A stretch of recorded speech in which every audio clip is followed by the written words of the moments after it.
Hey everybody, welcome to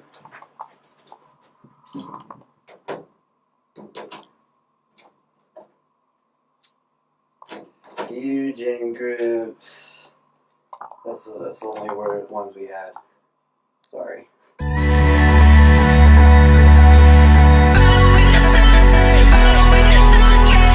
Alright guys, welcome to Fusion Groups, and we're going to start off with a little game. This is going to be a little bit different.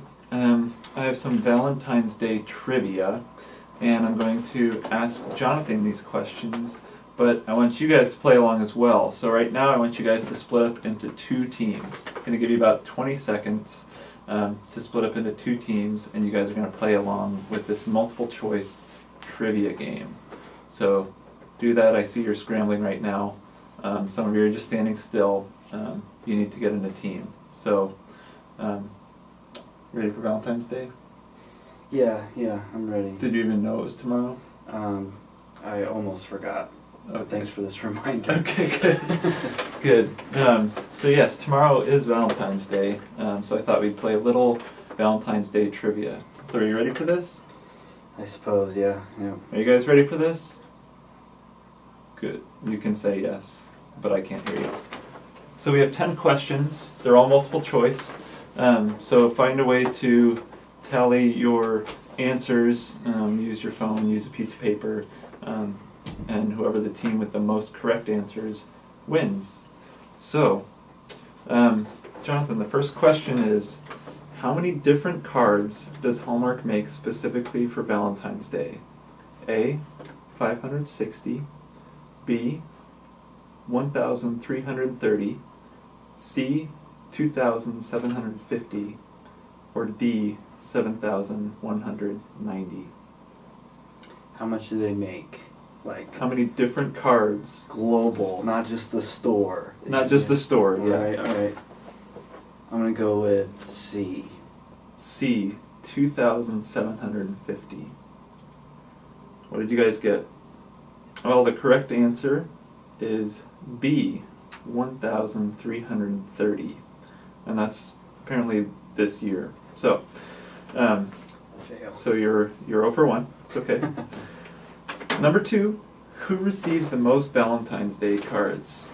Mothers, sweethearts, teachers, or children? That's tough. I know in elementary school we used to do a thing where we give everybody Valentine's cards and have little boxes set up and everything. So I'm going to go with D. Children. You are 0 for 2. The correct answer is teachers.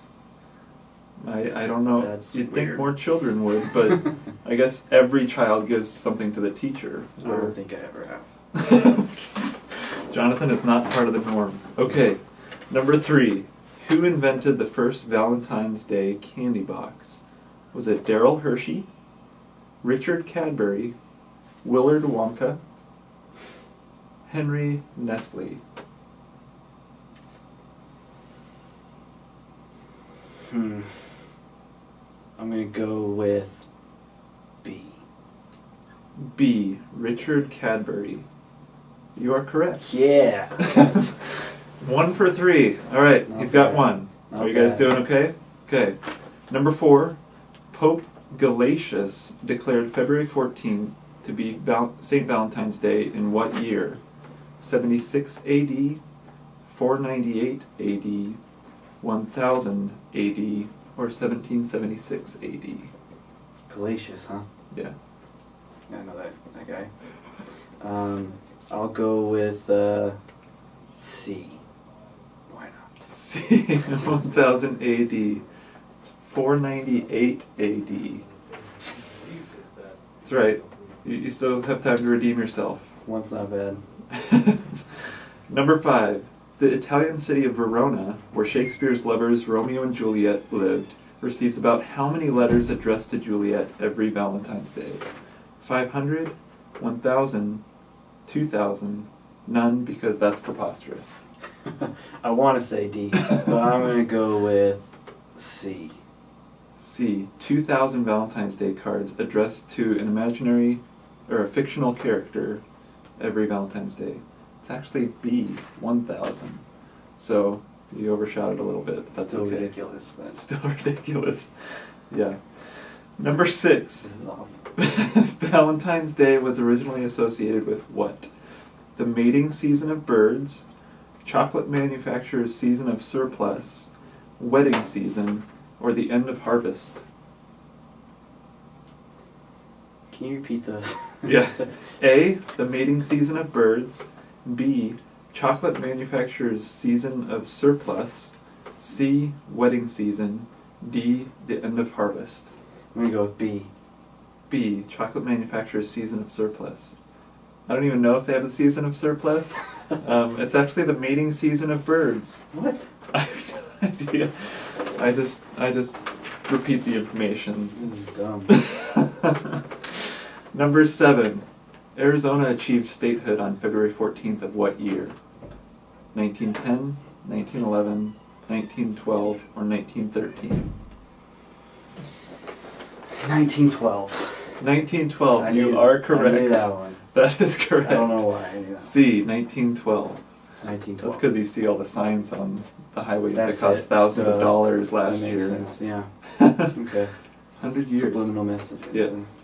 Number 8. What percentage of women in the United States send themselves flowers on Valentine's Day? A, 3%, B, 9%, C, 15%, or D, 22%, which is just sad. I'm gonna go with B. B, is that your final answer? Should it be? Probably not. Okay. C. C, 15%. No, I changed it. A. Make it A, 3%, is that your final A. answer? That's it. That's the one.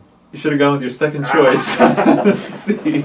All right. 15% of women in the United States send themselves flowers on Valentine's Day. It's still pretty sad, man. Yeah. Number 9. During Victorian times, it was considered bad luck to what? A. Receive flowers on Valentine's Day. B. Sign a Valentine's Day card. C. Kiss on Valentine's Day. Or D. Wear red on Valentine's Day. Is that those things that we all do on Valentine's Day? This is during the Victorian times. I It was see. considered bad luck to do one of these things. I'm gonna go with D. D. Wear red on Valentine's Day. Is that what you guys chose? It's B. Sign a Valentine's Day. It was considered bad luck. Don't know why, Weird. but they had weird superstitions back then. Alright, last one. How many have you got? 2? 2, yeah. 2 out of 9. Thanks. Okay. hopefully this doesn't do anything. This with- counts for 10, right? This last one counts for 10 points. Okay. Where does Valentine's Day rank in order of most holiday cards sent through the mail system? Is it first, second, third, or fourth? Of all holidays that get the most cards sent, is it first, second, third, or fourth in the rankings? I don't think it's first. What do you think is first? I would guess Christmas. Okay. So I'm just gonna go with second. Second, is that your final answer? No, it's not. I'll go with third.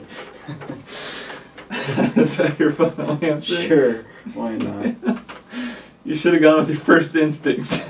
It's second, only to Christmas. Wow. You were I was correct in right. your reasoning. We'll still give it to. Should we give it to Jonathan? I think so. So you have 12 points Yeah. out of Beat 10 that. questions. So tally up your points. Who won? And whoever won gets to. I don't know what should they get to do, or what should the losing team have to do? Buy everybody Valentine's Day chocolate when it goes on discount. I think that's a good idea. I think next week, the losing team, you have to buy a 50%, what should it be by then? 75% off 75% off. chocolate or sweet tart or something like that for the other team. I think that's I think the losing team should have to do something. So, thanks for playing along. We'll get Jonathan up to speed on his Valentine's Day trivia. Someday. Sunday.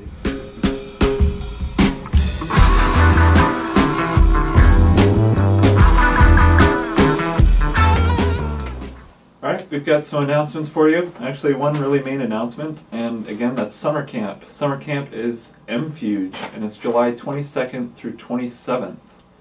What should they do tomorrow? Well, tomorrow you can start registering online. You can go to the student website, which is www.mvbcstudents.org, right? That's it? That's it. Go there tomorrow, register online. It's the easiest way to do it. It'll only take like 5 minutes. Type in all your information and it sends it right to me, and that way you have a spot. And we'll have more information coming up on that pretty soon.